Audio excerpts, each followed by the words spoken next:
Hey y'all, what's going on? It's Barb Meets World, and we are back to discuss the Real Housewives of Atlanta's season 16, episode 10, Meditation and Mediation. Okay, so y'all already know I need you to do a couple things for me before we really jump into it for real. And first and foremost, that includes liking the video. Yes, like the video because it helps me and my channel in terms of the algorithm. It helps me attract new subscribers such as yourselves. And if you're not a current subscriber, have no idea what you're waiting for, but go on ahead, hit the subscription button and become a Barb's Babe. I would love to have you. Also, make sure you drop down in the comment section. Let me know what you guys thought of this episode as well as my commentary. Don't forget to share me with all of your folks.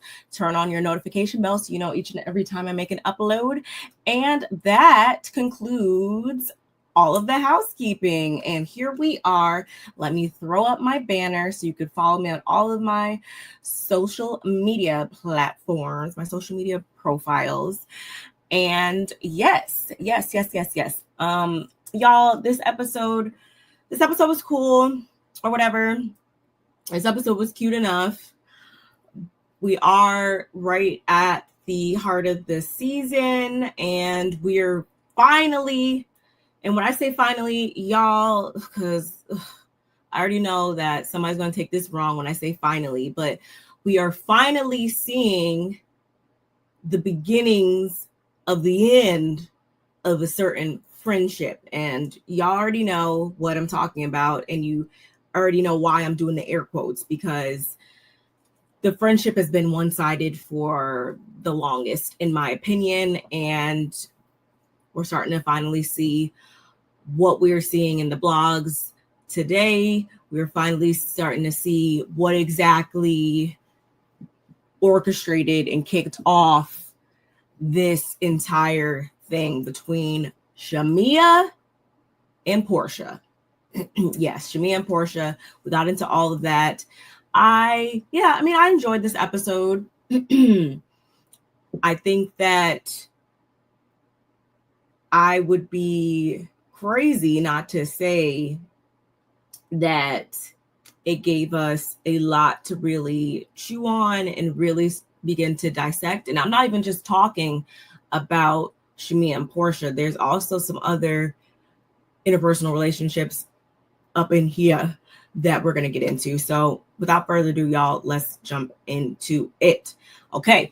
Kelli was at home with her children. And this is nice because I think early on in the season, when the taglines were first brought up and released, I was really like, I don't know how I felt about Kelli's tagline, about her. I don't even remember what it says verbatim, but I know it revolves around her being a mother. So it is nice to start to really see these scenes with her and her kids and her in that element. But she's in her kitchen with her girls. We don't really know if Kelli can only cook waffles or if she could really throw down for real in the kitchen, because based on what her daughter said, I just don't know. I just don't know. So jury's still out on that one.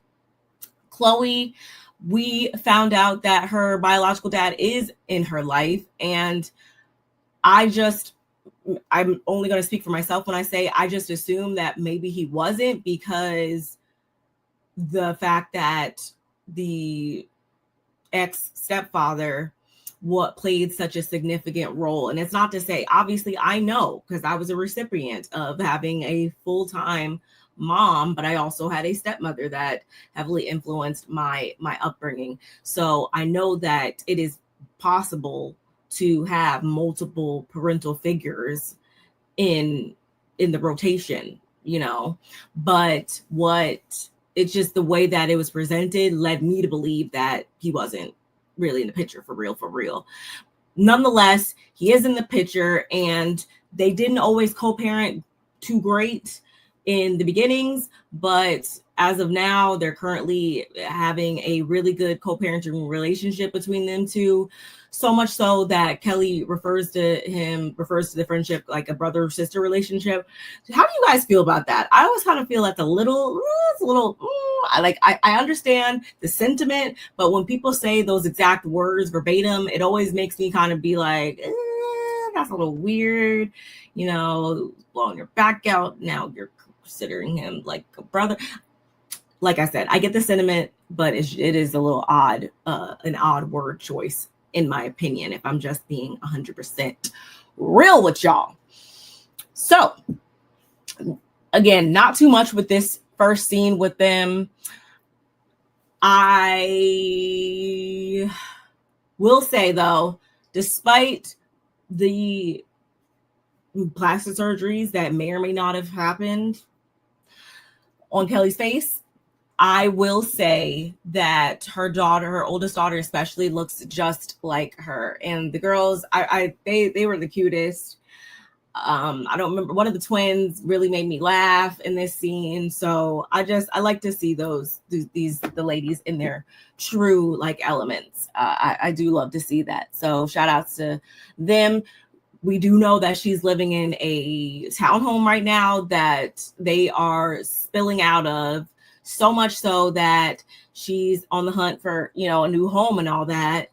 And she also explains that the family home that she left was 7,000 square feet. So I can only assume that this townhouse is probably, at most, I would assume it's like half of that at most. And again, that's still not a lot when you're used to a certain amount of space. Me, for instance, I lost about 1,000 square feet when we moved back to California from the East Coast. And I feel it every day. Even my setup right here. It's not even my ideal setup, how I have things, but you just make do. Until you can do again, right? So I get it. I'm here with you, Kelli. I get it. Also, shout outs to her, the real estate team and all that she's working with. She actually was Kiana Watson. She was that the Ladies Who List Atlanta before the one season that they had was canceled? I want to say she was on that show, and she's popped up. She knows the girls, all the girls in Atlanta. Like I say to you guys time and time again, they all know each other or know of each other and stuff like that. So it is always like, oh my gosh, I know that person. I that face or whatever. I've always thought Kiana was beautiful. So I love when she pops up on my screen. Here for it. Moving on. Shamea meets with Ralph. Right off the bat, messy AF.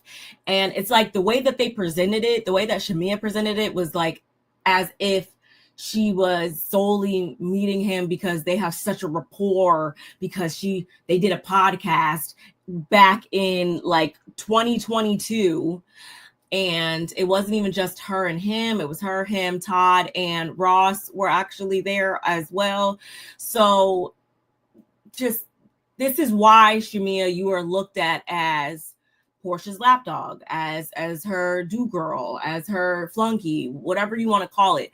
That's why people say that about you, because of this shit, stuff like this right here. Because of stuff like this right here makes me look at you straight up crazy, because it's like, let Porsha do her own bidding. There was no reason for you to call Ralph down here to then start acting like, you're talking about one thing when it really revolved around Drew.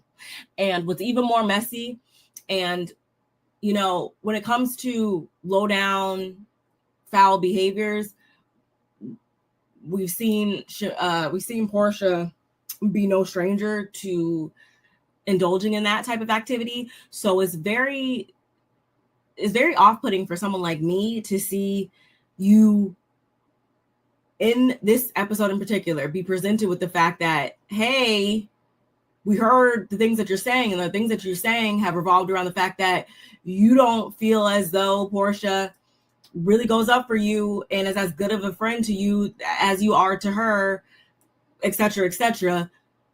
But in this scene, you could have just allowed Porsha to call Ralph down there and drum up all those messy antics and messy lines of questioning for herself.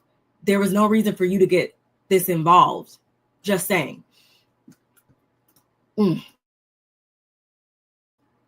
Crazy. So he tries to act like he wants to do this new podcast. What's it called? Like a Kings and Queens type of podcast, which is going to marry the battle of the sexes between like Family Feud. Yeah, okay. Get out of Drew's basement, bruh. How about that? So, and what's even more messy and what really pissed me off with this scene was the fact that these two individuals, Ralph and Drew, are still very much blazoned in divorce. And it's not a nice divorce right now. So for you to have him here, for this whole conversation to go on, and for you, Porsha, Shamea, for y'all to have ever considered yourselves friends to Drew, or it not be a big deal, or it's not about that, or you guys trying to act like you're not trying to drag her or anything like that. Bullshit. And it's bullshit that you would even engage in this, because he clearly was trying to probe for information. I don't know if you guys caught that. He was asking like, oh, like, is she even still doing the hair thing with Porsha? Like, why are you clocking her pockets? Why the fuck do you care where her money's coming from? So you can come and snatch it up from her again? Like don't, Drew, you're a better woman than I could ever be, because as soon as I was caught wind of this, I'm gonna just leave it at that, because that's wild. Y'all don't know what you could have threw off by having this conversation with him. He's not to be trusted.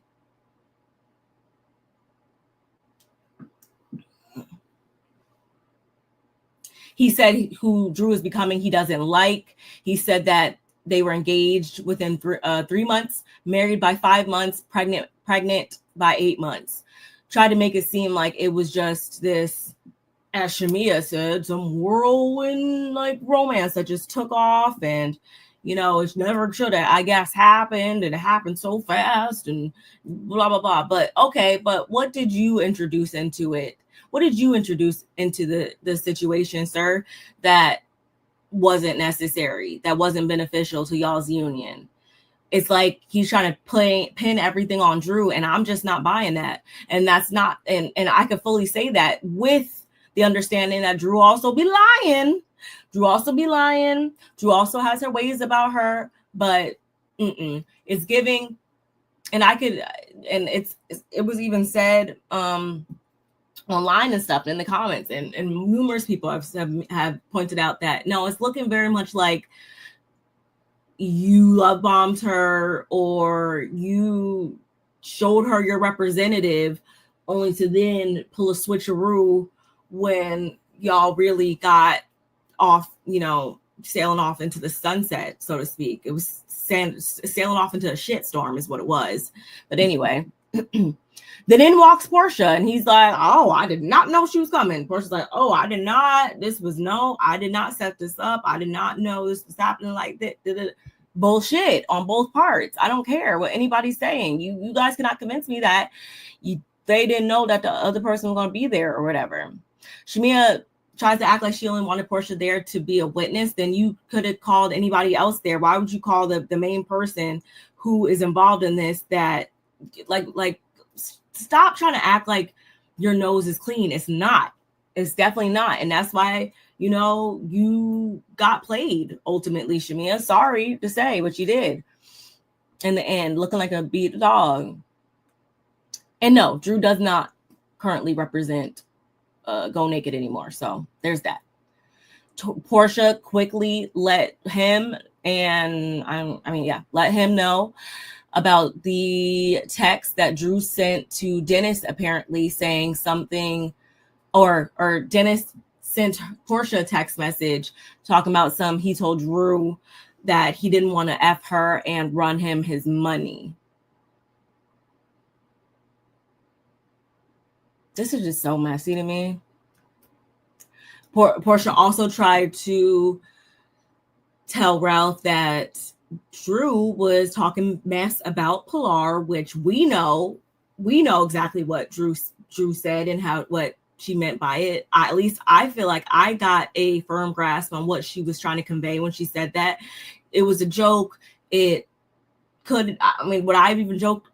No, I wouldn't even said this joke, because look at where it got you. It got flipped around, chopped and screwed, and now it's being used against you. So you shouldn't even said that, Drew. Just don't even talk about them people if you know what's good for you at this point. I feel like, no, she wasn't saying that, like, oh yeah, I'm paying for Pilar to go to college. Like, yeah, no, like on some like nasty, like trying to boss up on them or anything like that. I don't think that that was the case. I think that she was just saying that, yeah, the revenue that's generated off of this, like, can be good for everybody. You could put it towards, like, that's just a generic thing for people to say. I feel like y'all know, like, the first thing I feel like people say when they like, oh yeah, I'm about to win this lottery, and yeah, about to pay this, about to go to my kids' college fund or whatever. People are always, that's just the general example you use to demonstrate, like, putting a large sum of money toward. Anybody can say that. I could say that, and I ain't even got no kids. Like, yep, this is about to solidify the futures of my future grandchildren. People talk in that language all the time. So spare me. What else? Shamea thinks it's wild that Angela and Porsha can make up, but Angela can still be upset based on her laughing at what Porsha said. I can kind of understand that, but in the end, Shamea, your bone, like your anger, your emotions are misdirected ultimately. And did you guys also peep how Ralph lied and tried to say that he filed first, when we know, because it was on the blogs, it was in the articles, it was reported that she beat him there, in, like, it was down to like minutes that she was able to file it before him. That broke as soon as it broke, as soon as it was filed. So what are you talking about anyway? Angela still hasn't sold any of these 5 investment properties that she currently has, and she is in $2 million worth of debt at least. And what I will say about this one property that she was showing to Kelli, she probably she should have stepped up the renovations game. Like Kelli said, there ain't even no water in the pool, ain't even no racks in that closet. It ain't even staged how it needs to be staged. Like, you're not even probably going to allow, like, people are not even going to stop by because of the way it's being, like, marketed. And you may have to take a loss. You may have to drop that price, because what I'm seeing is not $3 million worthy. And I know, like, trust me, y'all, I have this conversation pretty much every day with somebody new. What the economy is doing, what the real estate market is doing, like what we're facing right now. I totally get that. So your average $1 million property today is not really giving what it once gave, depending on the zip code that we're talking about. So I understand that, but I just feel like Angela probably could have did herself a little bit better and stepped up her game, because yeah, it's not selling, obviously.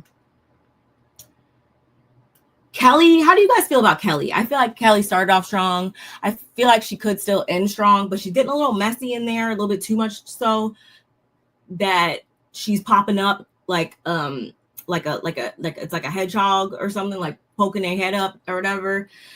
Hedgehog, prairie dog. That's what I'm talking about. Prairie dog, popping their head out the hole and, you know, looking around like, well, like, what's up? In everybody's situation, and it's kind of like, lucky for her, it's not completely coming back to backfire on her just yet, because everybody's focused on the actual meat of the mess versus the messenger, and how it all came to be, which is rare, I will say, because I feel like a lot of times on Housewives and a lot of these reality shows, they get hell bent and they get stopped on the, oh, well, who told you that? Or why were you talking about me? Or then we could actually, rather than have us actually focus on what was actually said, the actual context of the message. I feel like it always is overshadowed by how it came about, you know? So Kelli, you have that working for you, but I don't know for how much longer, because you got something to say. You're like attached to everybody's stuff, and that just doesn't ever fare well too long for people, for cast members on these types of shows, just saying. Nonetheless,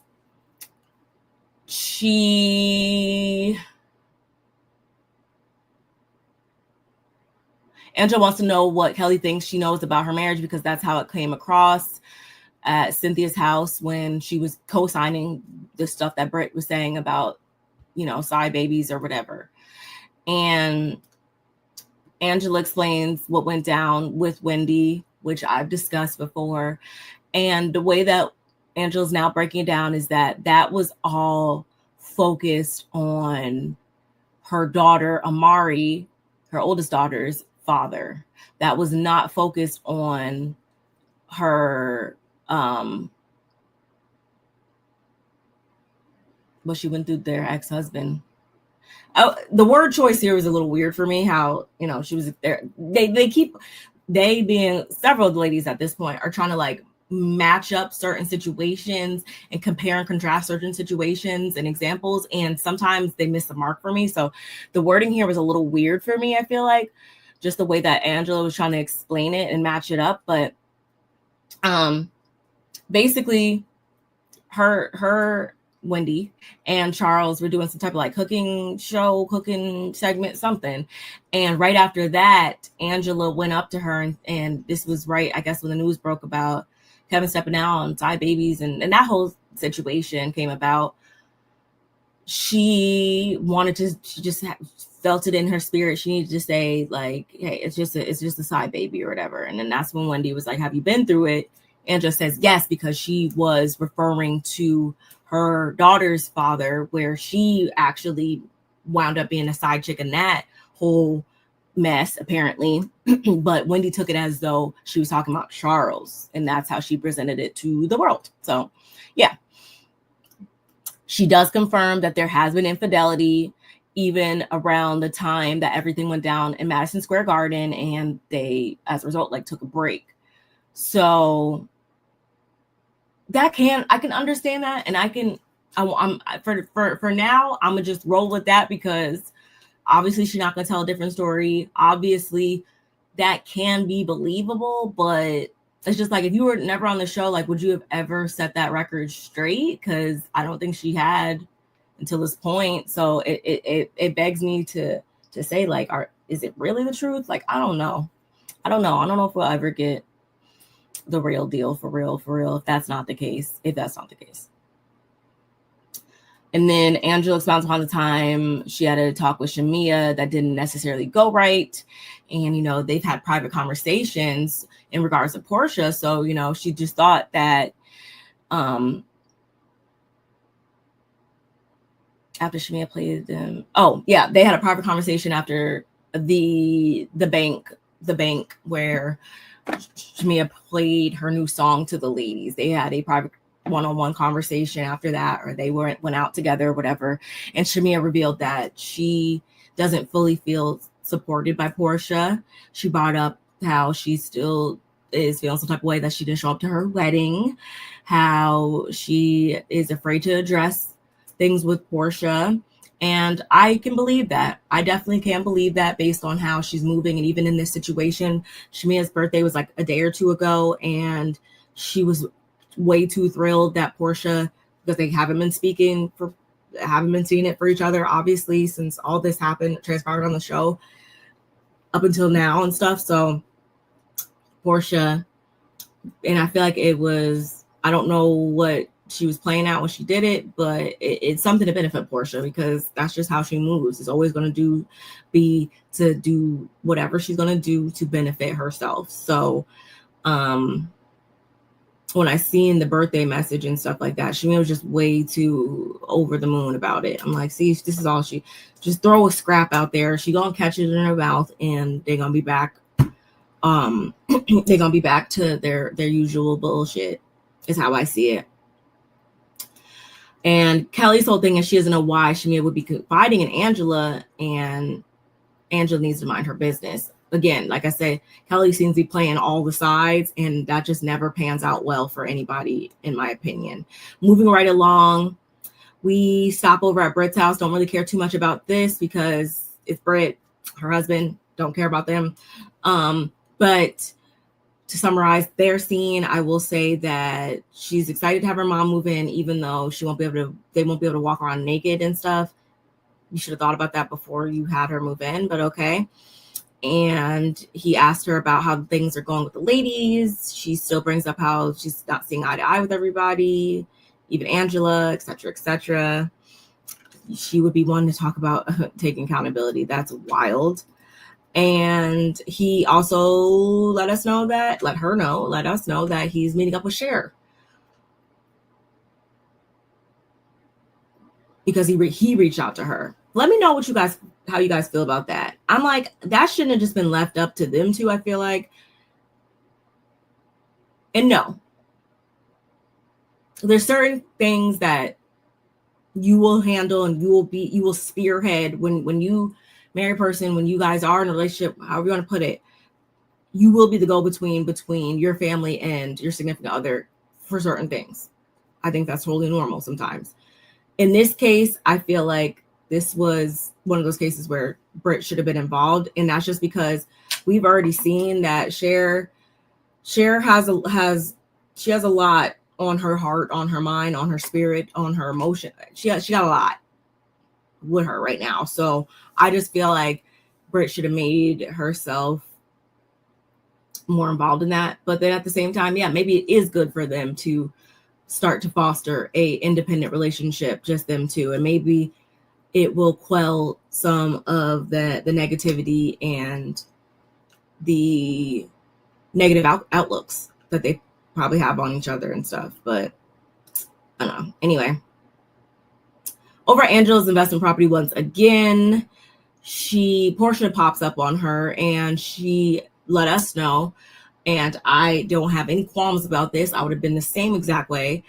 Well, I wouldn't be in this situation. Y'all already know. But if I would, y'all get what I say. Y'all get me when I say things like that. What I meant was, or what I was referring to is how Angela was like, yeah, so I invited Porsha over here to my investment property because there's no way in hell I'm going to be inviting a woman who says that she will fuck my husband over to my actual home. I'm like, makes perfect sense to me.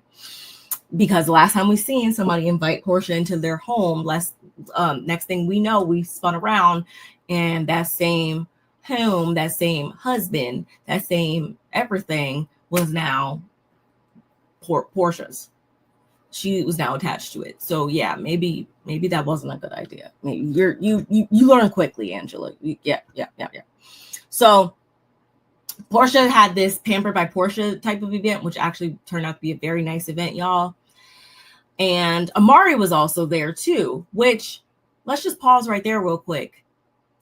Amari is married to a woman, and I feel like that is where all of the fighting and all of the negative comments and stuff like that, I feel like that's where that was born from, was her family, her grandmother or aunt, or however that whole situation transpired that we learned about in the beginning episodes of this season.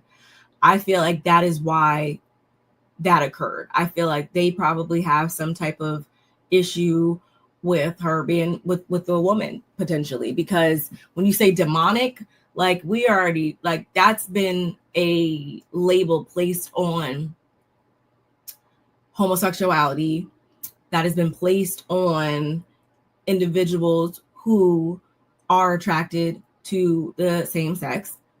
That is something that I feel like is characteristic of a person that is homophobic or that has, you know, these biases and these issues with another individual who's living that lifestyle.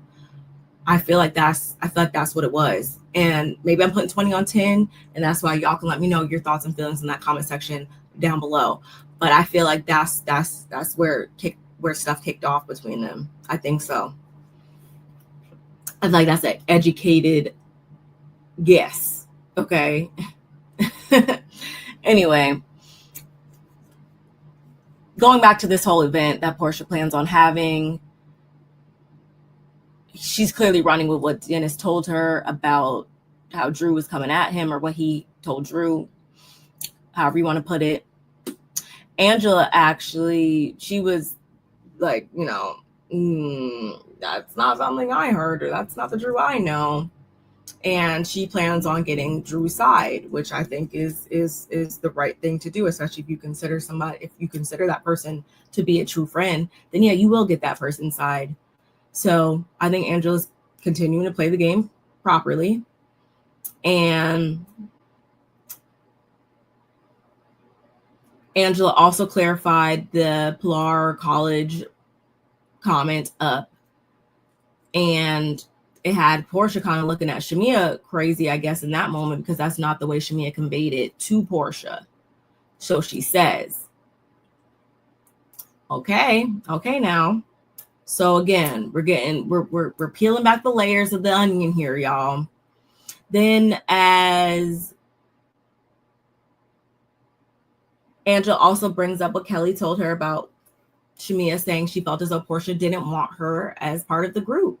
And that's not the first time that this is being discussed. That's been discussed, I feel like, nonstop. And this is not the first time that somebody has pointed that out. So I feel like it is true. I really do. And before we know it, Porsha's throwing up fans in front of her face, so we can't see her crying, air quotes, because who really knows if she was crying for real. And she's like, I vouched for Shamea. I even showed a list of wives that I was suggesting for the show. The only thing that I said was, Gerald doesn't want to film. He doesn't want to be a part of it. And that kind of comes with the territory. So maybe she could have took that wrong. But no, I have been the main person vouching for her. Yeah, okay. Yeah, okay. But when she starts this whole antics, and Porsha, if you're going to come back on the show, I'm done with you running away in every freaking scene. I'm getting so irritated with you running away and all these unnecessary antics you keep pulling that are detracting from the story progressing. I'm sick and tired of it. But that's how this whole scene concludes, with her emotionally, storming off, getting in her car and driving away. Yeah, okay. Anyway, we had a small scene with Drew at her home, on the first floor of her home, I should specify and say. And we haven't, since their last court appearance, her and Ralph, they've ceased communication. She's got a lot on her mind. She's got a lot she's dealing with. And that's why it's good for her to sit down and talk to Dr. Ken, who we have been introduced to through her, through other individuals on reality TV. We know him. We got it. So he also did start off as their couples counselor, and is now solely just servicing Drew. So yeah, there's that. So she's retrogressed in her growth journey, and she explains to him about how she recently found out that Shamea and Porsha met up with Ralph. Again, I don't know why she ain't busting down their doors, because absolutely not. She shares the text message that was brought up from Dennis to Porsha. And of course, like a good counselor, he is there to provide counsel. That was, again, small little scene. And the final scene, y'all, is Porsha's Pampered by Porsha event. Again, Rip Blondie. It always just makes me so sad to see. I feel like it was a very cute setup. I feel like the massages, the robes, I should have pulled up that they look so cute in those robes, y'all. Very frilly. I want one of those. They're so cute. I feel like everybody looked really cute. Everybody had on actual lingerie except for Brit. She had on one of those, y'all know those little spandexy outfits or whatever, those spandexy dancer type of outfits or whatever, those one size fits all stretchy. Yeah, she kind of had on that type of get up. Just saying. I'm trying to bring up this picture because they looked so cute, in my opinion. This is definitely my type of event, honey. Oh, here we are.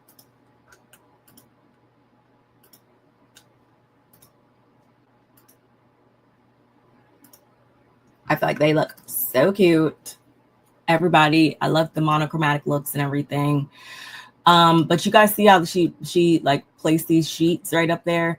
If I was Drew, I definitely would have been like, nope. So where's my contract? Which is what Drew pointed out as soon as they all, gathered around and stuff like that. Or not even before that. She was like, are we like, because my Pampered by Porsha or my Go Naked hair contract has since been terminated. So am I supposed to be signing a new one to do this? Because yeah, she definitely was trying to advertise off y'all's backs, but y'all allowed it to happen. So it is what it is, right? Anyway, where my notes go, let me bring them back up here. Everybody was there, as you can see, and I feel like for Porsha to continue to say that she don't really care about this or whatever, it seems to be the first thing she's bringing up all the time between like her and Drew and this whole saga. Porsha's still grappling with the news about what Shamea said, allegedly. Shamea also is over here feeling Shamea's way. Everybody's feeling like every type of way. So much so that we already know that, yeah, something's about to go down. Of course, it's all hands. Something's about to go down. And Kelli tells Shamea when she went over to Angela's house, she was disturbed by what Drew said about her. She can't understand why she said it, but she can understand how the conversation came about from a conversation that Porsha and Angela had, where Porsha was in tears over Shamea saying basically that she's up Porsha's ass.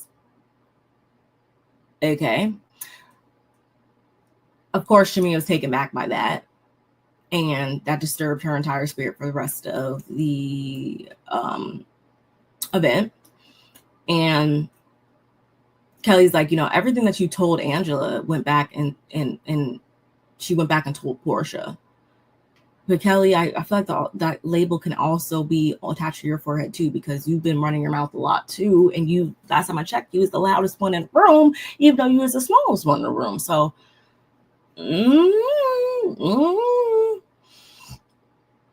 if they addressed that with her, and has Kelli been on Watch Happens Live yet? I don't think she has. But if they don't address that with Kelli at the reunion, then I don't know. Y'all getting soft over there, because I like you, girl. I do, but you've been doing a lot. You've been doing a lot and ain't been called to the carpet for it. So I'm just saying, when shit hits the fan, just don't you try to run off like a Porsha, or even I feel like, and like I said last week, Angela, like all I know is if y'all are going to be on the show starting shit, getting involved in every little thing, don't be fooled when somebody comes knocking at your door, putting you on blast and asking you to own up to it. Just saying. So after they get their individual massages and all that stuff or whatever, there was Lauren and another young lady that led them through some meditation and yoga. Shamea clearly wasn't feeling it. Everybody's like laying down and stuff, laying back, meditating, sound bathing, the whole all the wellness things. Shamea wasn't feeling it. She was still sitting up looking like a lost dog. I should have got that screenshot. I apologize. I didn't. Kelli, because she's a busybody, like I keep saying, runs over to her, cheeks all the way out. And she's like, what's going on, girl? Like, what's up? What's up? You aren't laying back. She's like, I don't feel relaxed. I don't feel this. I don't feel that. And as they're discussing, Porsha, coincidentally enough, sits up and she's like, shh, shh. That was hilarious to me. I can't even lie. And so right after that, Lauren's like, time for sister circle. It's time. Yes, it is time to she has it to where this person says this person this to this person, they receive it. Y'all know the whole thing. And the first person to speak, who was the first person to speak? Oh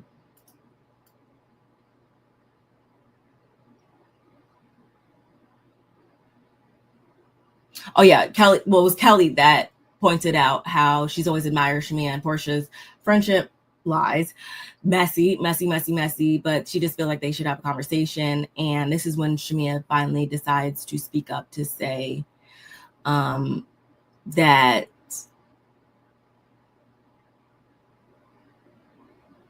oh no,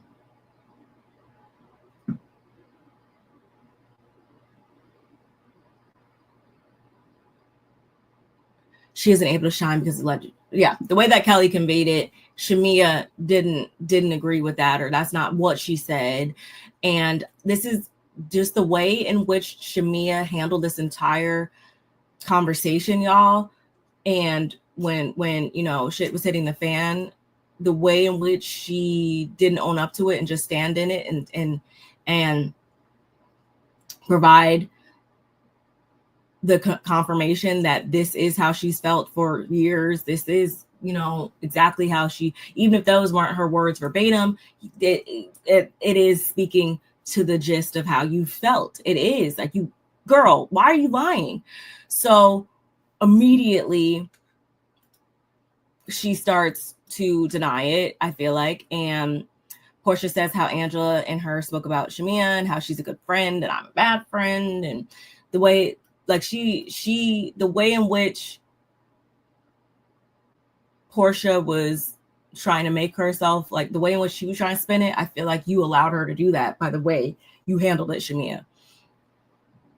You know good and damn well that's exactly how you felt. And for whatever reason,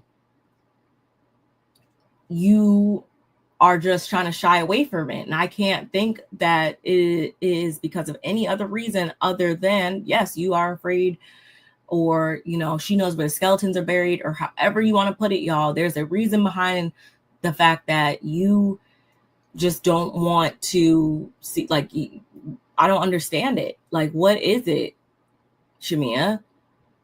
I get it. You're a people pleaser. I get all these things, but at some point the line has to be drawn and you have to, like, why do you allow yourself to attach yourself to somebody who hasn't showed up for you in the same exact way that you truly would like?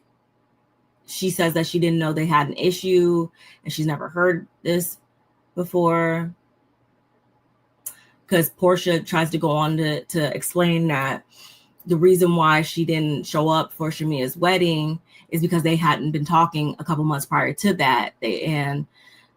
She's apologized for that. And Shamea's like, I never heard that. That's news to me too, because, and I know I've said it when I brought this is always a shining example of Porsha not being a good friend. It's her not showing up to her best friend's wedding in Kenya. And the reason has always revolved around her not being like the long plane ride or being pregnant, or like, it was never about anything that had to do with you guys not talking. This is news to everybody. I'm pretty sure, like, everybody I've seen, there's not one person I've seen that was like, yeah, I remember that being the reason. No, that's never been brought up. Goalpost just moved right there. And instead of calling her out and just being like, just letting her hear what the fuck she needed to hear, Shamea, you instead were just looking stupid. I feel like you were just looking stupid. And Cynthia, you're also looking stupid because you know damn well that Porsha, this is how Porsha be getting down, and she ain't never been no good friend to this girl. And instead of that, you're talking about, it sucks, it's heartbreaking to see us the circle break up friendships, and the friendship was already broke up when the friendship showed the fuck up. So what are we talking about?